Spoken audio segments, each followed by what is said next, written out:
नमस्कार, easy home tips में आपका स्वागत है। मैं Santosh Chauhan, naturopathy third year student. Naturopathy का जो तीसरा साल है वो भी मेरा कंप्लीट हो चुका है और अब 6 मंथ की जो ट्रेनिंग है डॉक्टर्स के साथ वो हमारी होगी। तो देखिए, यहाँ पे हम बात कर रहे हैं पाचन की। खाना जरूरी है, मानते हैं हमारे शरीर के लिए। जब हम खाना नहीं खाएंगे तो हमारा शरीर है वो कैसे चलेगा। पर खाने से ज्यादा जरूरी क्या है? पचाना। अगर आप जो भी चीज खाते हैं अगर उसको पचा लेते हैं तो आपका शरीर बहुत ही तंदुरुस्त रहेगा, बहुत ही हिष्ट पुष्ट रहेगा, बीमारियों से बचा रहेगा। पर एक बात बताइए, आपने खाया तो सब कुछ, बादाम, अखरोट, ड्राई फ्रूट्स और बहुत अच्छी अच्छी चीजें आपने खा ली, पर वो आपके शरीर में पची ही नहीं। जब आपके शरीर में वो नहीं पची तो आपके शरीर में लगेगा कैसे? तो खाने से जरूरी क्या है? पचाना। पाचन जिसका अच्छा होता है उसको बीमारियां नहीं होती हैं ज्यादा। जिनका पाचन खराब होता है, बीमारियां कहाँ से आती हैं? बीमारियां आती हैं पेट से। जब पेट में पड़ा हुआ जो अन्न है वो सड़ता है, गैस बनती है, एसिडिटी होती है, सारी बीमारियां उसी से आती हैं जो पेट में पड़ा हुआ अन्न सड़ता रहता है। अगर आपकी आंतें साफ हैं, आपका पेट हमेशा साफ रहता है, कब्ज नहीं होती है, लोग कब्ज की तरफ ध्यान ही नहीं देते हैं। मैंने बवासीर की 2 उपाय बताए थे, इतने ज्यादा उसमें कमेंट आए तो मैं देख के मतलब हैरान रह गई कि इतने छोटे छोटे बच्चों को भी बवासीर हो रही है। 15-16 साल के बच्चों को बवासीर हो रही है।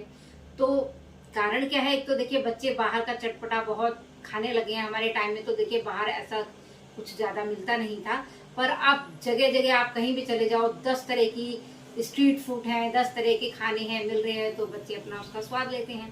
पर स्वाद ये है, स्वाद लीजिए, पर ये है अगर हफ्ते में आप 6 दिन अगर नियम से पालन करते हैं ना खाने का, तो एक दिन आपको छूट होनी चाहिए।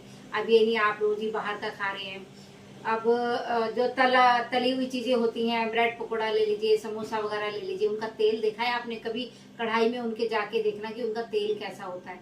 तो क्या हेल्दी है ये?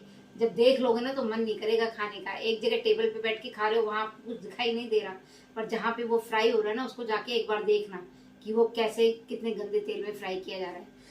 सॉरी। तो यहाँ पाचन से संबंधित मैं आपको एक उपाय बताने जा रही हूँ। बहुत ही छोटा सा उपाय है।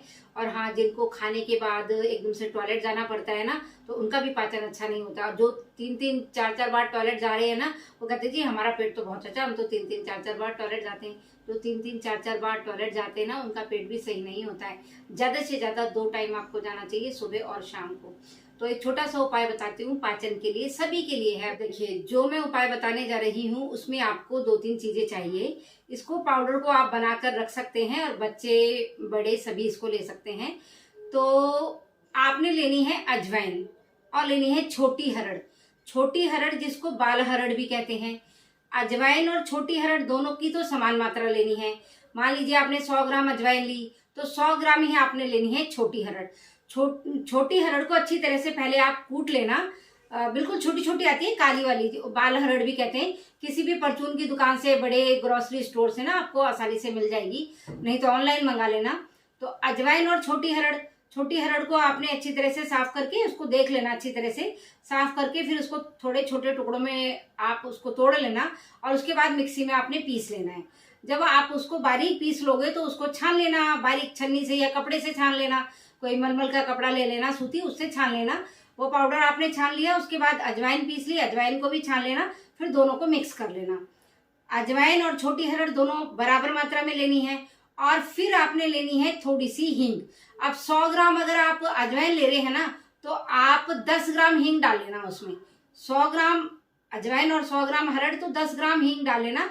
और ज्यादा ही आपको थोड़ी अच्छी लगती हो, मतलब जैसे मान लीजिए हींग एक तो आती है, प्योर हींग आती है जिसकी खुशबू इतनी तेज होती है कि इतनी सी आप डालोगे ना, तड़के में भी डालते हैं, तो हमने मंगाई हुई है, तो जरा सी डालते हैं, पूरा जो घर है वो महक जाता है। तो हींग में भी मिलावट आती है। तो प्योर वाली हींग की बात कर रही हूँ। जो प्योर हींग आती है ना, उसको आप 10 ग्राम ले लेना। 10 ग्राम आपने हींग लेनी है। और स्वाद अनुसार आपने लेना है सेंधा नमक, जो व्रत वाला नमक होता है, या फिर काला नमक। 4 चीजें हो गई, अजवाइन, छोटी हरड़ और हींग और सेंधा नमक। तो ये आपने ले ली। फिर उसमें पाउडर जो आपने बनाया है, उसमें पाउडर में आप ये मिला देना। मिला करके खाना खाने के बाद, पहले नहीं, खाना, क्योंकि हमें पाचन अच्छा करना है, खाना खाने के बाद आपने जो छोटा वाला चम्मच होता है खाने वाला, जिससे हम खाना खाते हैं, वो आपने लेना है आधा चम्मच। गर्मी है तो सादे पानी से ले लीजिए। और अगर आप ये वीडियो, अगर सर्दियों में मेरी ये वीडियो देखो विंटर में, तो आपने लेना है गुनगुने पानी से। गर्मियों में नॉर्मल पानी से आप ले लेना, तो आपका हाजमा भी अच्छा होगा। और जो खाना खाने के बाद एकदम से जो लोग टॉयलेट जाते हैं, बार बार टॉयलेट आता है, वो भी ठीक होगा। आंतों में कुछ गंदगी जमा है, चिपकी हुई है आंतों में गंदगी, वो गंदगी भी आपकी निकल जाएगी और आंतें बिल्कुल आपकी क्लियर हो जाएंगी और भूख भी अच्छी लगेगी और हाजमा आपका अच्छा होगा। इस उपाय को आप आजमा के देखिएगा और हाँ, कमेंट जरूर कीजिएगा कितना फायदा हुआ, क्या फायदा कर रहा है ये चूर्ण पाउडर। तो औरों को भी देखिए इससे फायदा होता है। अगर आप फीडबैक देते हैं ना, तो औरों को भी उससे पता लगता है हाँ भाई ये पाउडर अच्छा है, फायदा कर रहा है। वीडियो देखने के लिए आपका बहुत बहुत धन्यवाद। मिलती हूँ अपनी अगली वीडियो में। वीडियो को लाइक और शेयर जरूर किया कीजिए। बिना पंखे के, बिना एसी के बैठी हूँ, बहुत ज्यादा गर्मी लग रही है।